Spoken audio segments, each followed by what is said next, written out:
So today we're talking to Paula and Peter Hynes. We're going to be speaking to them about the family farm and how they managed to have their family farm working so well. Once I put my head down in the last kind of 5-6 years and really embraced it and really got focus on where we wanted to go, it's just taken off. And I think having heard that on my phone is just going to make that a lot easier to make those decisions when the time comes.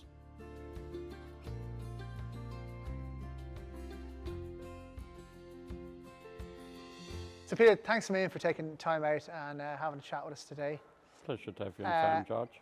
Where did it all start for you into dairying? What's the start of your journey? All started here in 2010.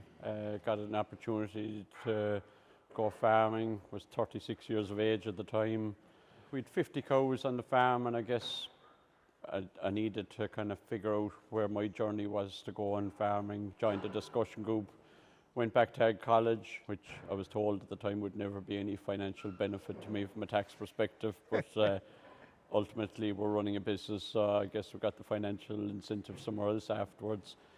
Yeah, needed to learn a lot about grass-based system. At the time we were doing 240 days of grass, 270 kilos of solids per cow, running a calf to beef system, which I guess looking back on the beef system was a saving scheme really. I could have just put the money in the post office, not done any work, and I'd have still got it out the other end of the end after 30 months. The fact that I was farming and studying, it was probably a lot easier to get through it because I was putting what I was looking at in books into practice, and I was able to question a lot of what I was reading too, because seeing did it work or did it not work on farm.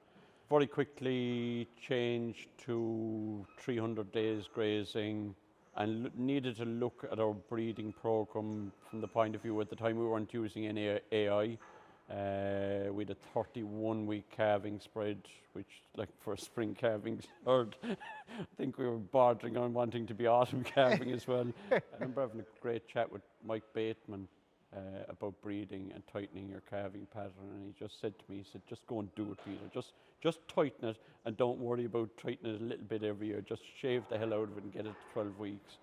And we pretty much did it the following season, and you know, I guess being able to marry a lot of time into heat detection alongside chopping or calving pattern, it just worked for us. And I like genetics and I like breeding and I like getting that side of it right. And you know, very often I think people say that calving season is the start of your farming year, but in actual fact you move back to the following April. You know, that's April 21 was the start of our production year for 2022, because if we can't get them in calf, they won't be bloody well milking the following season, and that's the reality of it. And used a lot of sex semen, a lot of different views on breeding and where we wanted to go. I was using daughter-proven bulls at the time, but really liked what I was seeing with EBI, and I guess kind of maybe, you know, came into farming with the eve of genomics and a lot of controversy around that, but at the same time liked the concept of where technology would take us from a breeding perspective. You were fresh at 2010. And do you think genomics was out, so therefore you weren't set in your ways? Did you find it easier? Do you think that helped you take that on board a lot quicker? I think working off farm probably made me realise very quickly that, you know, to succeed or to survive at farming, it was ultimately going to be a business, and it was about capturing all the efficiencies that we could and looking at new information the whole time and seeing where you could implement it into your business. And you know, I think I probably got educated into a farming system where, you know, on paper should I be a crossbred herd and all this, but there had been an extremely good pedigree herd if you go back 100 years here, and it was something I wanted to bring back, you know, and we upgraded to pedigree status. And I think with quotas going in, you know, we saw a huge chance to expand the herd, and I laugh looking back, you know, when I finished ag college, my 6-year business plan was to try and get to 90 cows. That was my holy grail, and I had no intention of going further. And the minute I got wind that EU quotas were going, it was, right, let's just go to 180 cows as fast as we bloody can. And, you know, to be fair, like, when in 2015, if the cat had stood still for long enough, I had a chance milking her, like, because it was, I needed numbers fast, like, and I guess thankfully, we had our third daughter was born in 2014, and Paula decided that she didn't want to return to work, so there was the opportunity for her to change careers and go into farming. Return to work, but she out of the frying pan into the fire with the farming. Yeah, and it was a huge challenge for her because she'd never, milked a cow until late 2014, and we've one cow on the farm still that coaxed Paula into the milking parlour, and she's the first cow she ever milked, and the two of them became great friends. So I think now my view on farming has probably changed from what it was in 2012 or 2013, where it was very business orientated. Now I'm trying to marry that business orientation into how can we run a family farm and keep that, the very nature of what Irish farming is built on, is family farming. I was never at home. I was working 120 hours a week. Pete practically reared the two other girls on his own. Now with the family farming, I'm at home with them. I can have dinner with them. We can do homework. All the girls are interested in the farm, hugely interested in the farm. We actually couldn't do without them. They'll come into the milking parlour, so we get, as a family, we get huge time together. Whereas if I think I was working anywhere else, we wouldn't, and we hadn't in the past. The respect the girls have for the animals is phenomenal. They all have their own favourites, they all have pets. And we take the animal welfare side of calving here is hugely important to us. So with the girls getting stuck in as well, it's a huge benefit that we all have the same frame of mind with regards to calf rearing. My favourite part about farming probably spending time with the cows in the milking parlour, or just out in the field, or now when they're housed for the winter, going out to the cubicles to them. I would encourage young people and people my age to get into farming, because I think it's important that there's another generation coming up to continue Irish agriculture.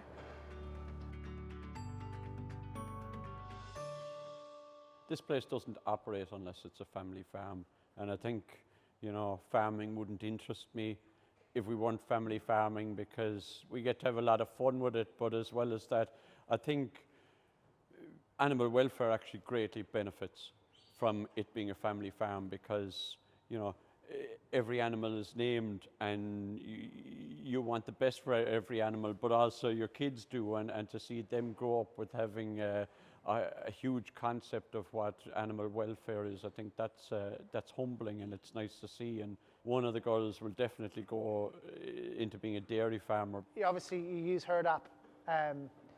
What do you find the greatest benefits of that technology? I think having control over figures, and it doesn't matter what size your herd is, it was always one of the key things for me, was having control over what was happening on the farm and being able to simplify it. I'm the worst in the world with paperwork, and I can tell you now, my accountant, my bank manager, my vet, and everyone else that has to deal with paperwork for me will stand up for that one. But I love being able to use my phone, and I love having access to everything on the phone and being able to record it quickly, and whether it be scanning or drying off and things like that, it's been able to see that information in front of you very quickly and being able to deal with it. And I have the AI technician in here, all that goes straight from the handheld onto my phone through Herd app. But I think it makes it easier for me selecting bulls that we want to use on cows, because I have my team of bulls on it, and I'm looking through information from the cow and the bull as to what bull, because while we use sire advice, then we want to individualise that. So I don't want the AI tech just saying, look, there's 3 options there, I'll stick in whichever's in the pot. We're very clear on what cow or what heifer gets what bull, and it's having that information on my phone on a daily basis allows me to make those decisions. And how do you find it for the Board Beattie audits? I suppose that's another big one. It makes it a lot simpler, and I think just being able to give that, there's nothing worse than having a stack of files on the table and you're trying to root through paperwork when the Board Beattie auditor comes in. It's just handy to be able to pull up information at your fingertips, and I think the Board Beattie guys are so used to the technology now that if you can't find it yourself, they find it in seconds on your phone, and yeah. And there's a lot of changes coming our way environmentally and Then also with antibiotics in terms of selective dry cow, is it something that you've looked into? Have you started implementing it here yet? Looked at selective dry cow therapy, and I guess I understand the challenge that's ahead for the industry. So what we did this year was, while we've been milk recording away, we did sensitivity testing on the cows and culture testing. So we wanted to see exactly what we were dealing with, and we're blanket treating this year because I felt it was the right decision, last opportunity to give us complete control over the herd and get it to where we really wanted. We have had challenges with cell count since we've expanded the herd. But I think now the breeding has gone so well, it's given us a lot more scope to call out those high cell count cows and deal with it. And I think by doing what we've done this year, we're in a better position to deal with selective dry cow therapy next year. And I think having heard that on my phone is just going to make that a lot easier to make those decisions when the time comes. And I think during the year, whether you're doing all the things to reduce your emissions, but they're the two key things. And for me, I'd actually put genetics way ahead of grassland management, because the gains we've had in milk here, and I see the analysis on data, going back 18 years of the herd, like, in the trajectory of where our EBI has gone and where it's going. Like, it's, once I put my head down in the last kind of 5-6 years and really embraced it and really got focus on where we wanted to go, it's just taken off. And looking at this year's first lactations coming in, like, I mean, they were, a lot of them were averaging 450 kilos of solids, like, which for first lactation on a low input system, like, she had it on paper, but she was able to deliver it in the parlour. And looking at the average for our bull team for 21 inseminations, I mean, that bull's team still carries an average of 295 EBI. So it just shows that what we're doing and where we're selecting bulls and where we want to go with it, we're getting a lot better at it, in that it's not, the reliability isn't dropping dramatically fast, and we're able to put it onto the animal when it hits the parlour. And I absolutely love that side of it. I'd go back and give myself one good front up the hole and say, lad, chase EBI like hell, and you can't go too far wrong. And the next 10 years, I suppose the farm is really taking shape. It's the Hynes team, it's the family farm. 10 years, where do you see yourselves? Oh, on a beach. And the girls milking. Exactly. Sure, where else would you want to be? Listen, Peter, thanks a million for taking time out and having a chat with us today. It's been great. Thanks, man, George. Thank you.